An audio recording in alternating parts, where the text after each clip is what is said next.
Assalamualaikum warahmatullahi wabarakatuh. Pertama-tama marilah kita panjatkan puji syukur kepada Allah Subhanahu wa taala karena telah memberikan rahmat, kesehatan dan keselamatan sehingga kita dapat menyelesaikan tugas kelompok ini. Adapun topik yang akan kami bahas adalah hambatan dalam komunikasi antar budaya. Kami dari kelompok 7 dan perkenalkan, nama saya Ananda Elsinta Salsabila yang akan bertugas sebagai moderator. Adapun anggota kelompok dari kelompok 7 yaitu Nur Fahira, Dwi Kumalasari, Rizka Nurmita, Nur Fahira Altin, Nur Fajriya, Muhammad Abian Khalid, dan Andi Putri Rantina. Baik, untuk mengefisienkan waktu, langsung saja kami akan memaparkan materi pertama. Baik, saya Rizka Nurmita dengan NIM 06520200181 akan membacakan materi mengenai hambatan dalam komunikasi antar budaya. Hambatan-hambatan dalam komunikasi antar budaya terjadi karena alasan yang bermacam-macam. Karena komunikasi mencakup pihak-pihak yang berperan sebagai pengirim dan penerima secara berganti-ganti. Maka, hambatan-hambatan tersebut dapat terjadi dari semua pihak. Antara lain, 1. Keanekaragaman dari tujuan-tujuan komunikasi. Masalah komunikasi sering terjadi karena alasan dan motivasi untuk berkomunikasi yang berbeda-beda. Dalam situasi antar budaya, perbedaan ini dapat menimbulkan masalah. 2. Etnosentrisme. Banyak orang yang menganggap cara melakukan persepsi terhadap hal-hal di sekelilingnya adalah satu-satunya yang paling tepat dan benar. Padahal, harus disadari bahwa setiap orang memiliki sejarah masa lalunya sendiri, sehingga apa yang dianggapnya baik belum tentu sesuai dengan persepsi orang lain. Etnosentrisme cenderung menganggap rendah orang-orang yang dianggap dan memandang budaya-budaya asing dengan budayanya sendiri. Karena etnosentrisme biasanya dipelajari pada tingkat ketidaksadaran dan diwujudkan pada tingkat kesadaran, sehingga sulit untuk melacak asal-usulnya. 3. Tidak adanya kepercayaan karena sifatnya yang khusus. Komunikasi antar budaya merupakan peristiwa pertukaran informasi yang peka terhadap kemungkinan terdapatnya ketidakpercayaan antara pihak-pihak yang terlibat. 4. Penarikan diri komunikasi tidak mungkin terjadi bila salah satu pihak secara psikologis menarik diri dari pertemuan yang harusnya terjadi. Ada dugaan bahwa macam-macam perkembangan saat ini antara lain meningkatkan urbanisasi. Perasaan-perasaan orang untuk menarik diri dan apatis semakin banyak pula. 5. Tidak adanya empati. Baik, perkenalkan, nama saya Dwi Kumalasari dengan NIM 06520200180. Akan melanjutkan beberapa penjelasan dari teman saya mengenai hal-hal yang menghambat empati. Yang pertama yaitu fokus terhadap diri sendiri. Fokus terhadap diri sendiri secara terus-menerus itu sangat sulit untuk memusatkan perhatian pada orang lain apabila kita berpikir terus mengenai bagaimana orang menyukai kita. Yang kedua, pandangan-pandangan stereotip mengenai ras dan kebudayaan. Yang ketiga, kurangnya pengetahuan terhadap kelompok, kelas, dan orang lain. Yang keempat, tingkah laku yang menjatuhkan seseorang.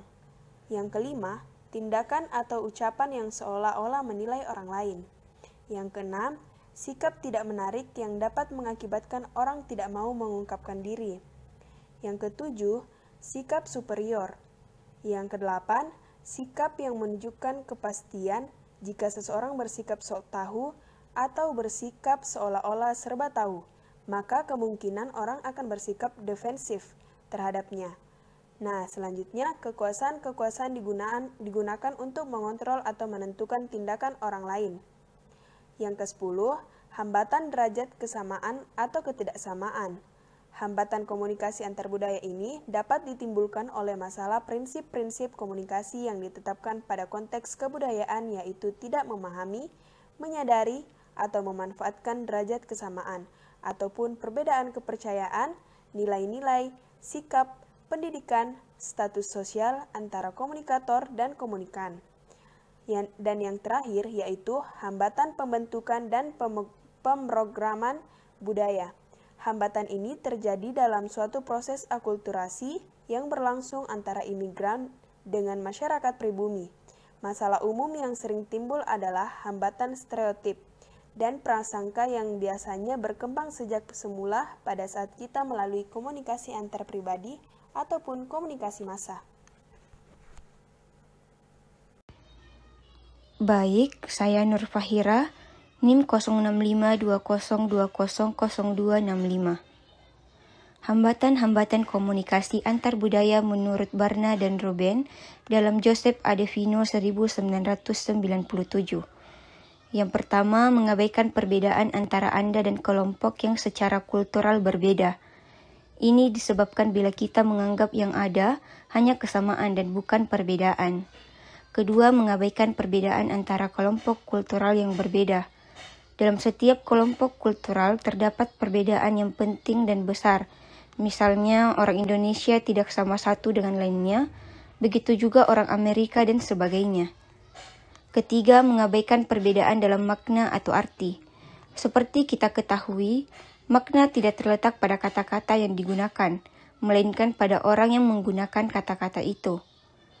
Keempat, melanggar adat kebiasaan kultural. Setiap kultur mempunyai aturan komunikasi sendiri-sendiri.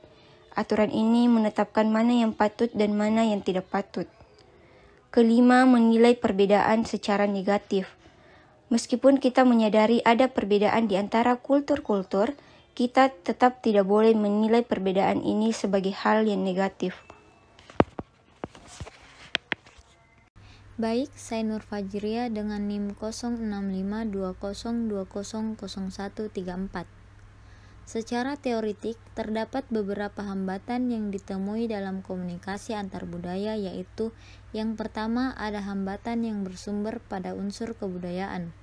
Tidak dapat dipungkiri bahwa perbedaan merupakan salah satu faktor yang mempengaruhi efektivitas komunikasi antar budaya.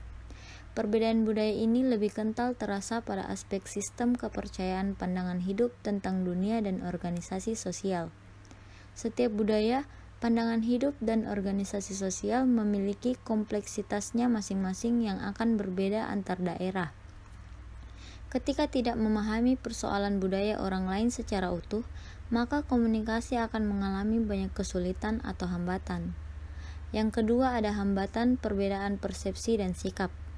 Menurut John Erwin Burke dan William W. Wilmot, persepsi adalah cara memberi makna. Menurut Rudolf F. Verderber, persepsi adalah menafsirkan informasi indrawi. Sedangkan menurut J.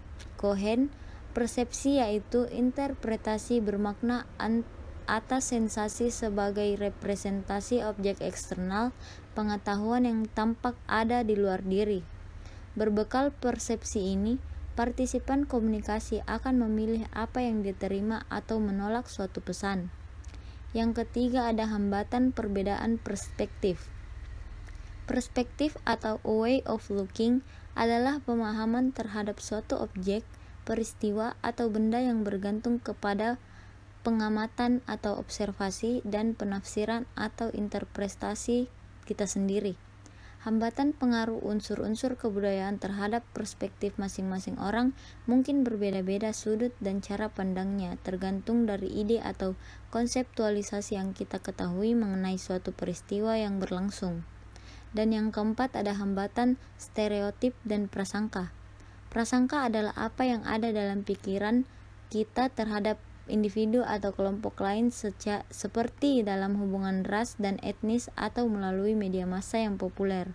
Prasangka memiliki kecenderungan bersifat negatif terhadap kelompok atau hal-hal khusus seperti ras, agama, dan lain-lain. Baik, perkenalkan saya Nur Fahira Altin Paturusi dengan stambuk 065-2018-0205. Di sini saya akan menjelaskan tentang hambatan-hambatan prasangka negatif terhadap kelompok. Hambatan prasangka negatif terhadap kelompok mencakup 3 tipe prasangka. Yang pertama yaitu prasangka kognitif. Prasangka kognitif merupakan cara berpikir benar atau salah menurut kelompoknya terhadap orang atau kelompok lain. Apa yang benar menurut kelompok kognisi berada pada ranah memahami yang merupakan cara kerja otak. Yang kedua yaitu prasangka afektif. Prasangka ini berada pada ranah perasaan yang merupakan cara kerja hati. Ketika suatu kelompok memiliki perasaan yang berbeda, suka atau tidak suka akan mempengaruhi komunikasi yang dibangun. Yang ketiga yaitu prasangka konatif.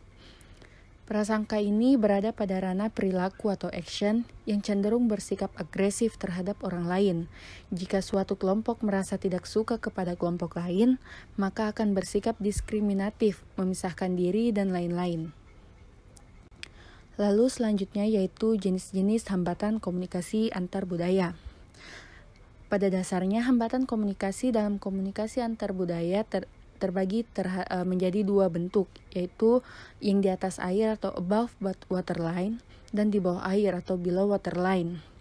Faktor-faktor hambatan komunikasi antar budaya yang berada di bawah air adalah faktor-faktor yang membentuk perilaku atau sikap seseorang. Contohnya seperti persepsi, norma, stereotip, filosofi bisnis, aturan, jaringan, nilai, dan grup cabang.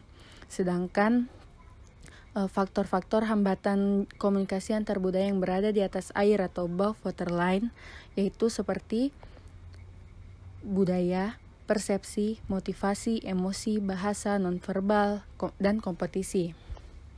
Budaya yaitu hambatan yang berasal dari etnik yang berbeda, agama, dan juga perbedaan sosial yang ada di antara budaya satu dengan budaya yang lainnya. Yang kedua yaitu persepsi. Hambatan ini muncul dikarenakan setiap orang memiliki persepsi yang berbeda-beda mengenai suatu hal, sehingga untuk mengartikan sesuatu, setiap budaya akan mempunyai pemikiran yang berbeda-beda. Yang ketiga yaitu motivasi. Hambatan semacam ini berkaitan dengan tingkat motivasi dari pendengar. Maksudnya adalah apakah pendengar yang menerima pesan ini menerima pesan tersebut atau malas dan tidak punya motivasi sehingga dapat menjadi hambatan komunikasi. Yang kelima yaitu selanjutnya yaitu pengalaman atau experience, yaitu jenis hambatan yang terjadi karena setiap individu tidak memiliki pengalaman hidup yang sama, sehingga setiap individu mempunyai persepsi dan juga konsep yang berbeda-beda dalam melihat sesuatu. Lalu selanjutnya yaitu emosi. Hal ini berkaitan dengan emosi atau perasaan pribadi diri pendengar. Apabila emosi pendengar sedang buruk, maka hambatan komunikasi yang terjadi akan semakin besar dan sulit untuk dilalui. Lalu ada bahasa. Hambatan komunikasi bahasa terjadi apabila pengirim pesan atau sender dan penerima pesan atau receiver menggunakan bahasa yang berbeda atau penggunaan kata-kata yang tidak dimengerti oleh penerima pesan. Lalu ada nonverbal. Hambatan nonverbal adalah hambatan komunikasi yang tidak berbentuk kata-kata tetapi dapat menjadi hambatan komunikasi. Misalnya adalah contoh wajah marah yang dibuat oleh penerima pesan ketika pengirim pesan melakukan komunikasi. Lalu yang terakhir ada kompetisi. Hambatan semacam ini muncul apabila penerima pesan sedang melakukan kegiatan lain sambil mendengarkan. Contohnya menerima telepon seluler sambil menyetir, dan lain sebagainya. Sekian dari saya serahkan ke pemateri selanjutnya.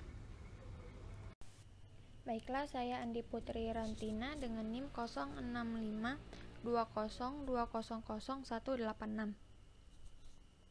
Hambatan dalam proses komunikasi antar pribadi. Ada beberapa hambatan yang sering kali kita temui dalam proses komunikasi antar pribadi. Yang pertama, hambatan sosio-antropsikologis. Secara psikologis, masyarakat terdiri dari berbagai golongan lapisan yang menimbulkan perbedaan status, agama, ideologi, tingkat pendidikan, tingkat kekayaan yang kesemuanya dapat menjadi hambatan bagi kelancaran komunikasi. Hambatan secara antropologis timbul karena adanya perbedaan postur, warna kulit, dan kebudayaan yang membawa perbedaan pula dalam gaya hidup. Norma dan kebiasaan hambatan psikologis berupa komunikasi yang dilangsungkan dalam keadaan sedih, bingung, marah, merasa kecewa, dan iri hati. Menaruh prasangka kepada komunikator merupakan salah satu hambatan berat dalam komunikasi. Yang kedua, hambatan semantis. Hambatan semantis atau hambatan semantik merupakan hambatan bahasa yang seringkali terjadi dalam komunikasi. Bahasa seringkali bermakna ganda, konotatif, dan denotatif. Bisa juga hambatan bahasa disebabkan oleh perbedaan interpretasi atas pesan yang dipertukarkan. Contohnya, bahasa Indonesia jangan yang berarti larangan sudah berbeda dengan jangan yang berarti sayur dalam bahasa Jawa. Yang ketiga, hambatan mekanis. Hal ini dijumpai pada media yang digunakan seperti kerotokan suara telepon, huruf buram pada surat kabar, suara hilang pada pesawat radio, sambungan kolom tidak beraturan pada surat komunikasi antar budaya, gambar yang miring pada pesawat televisi. Yang keempat, hambatan ekologis.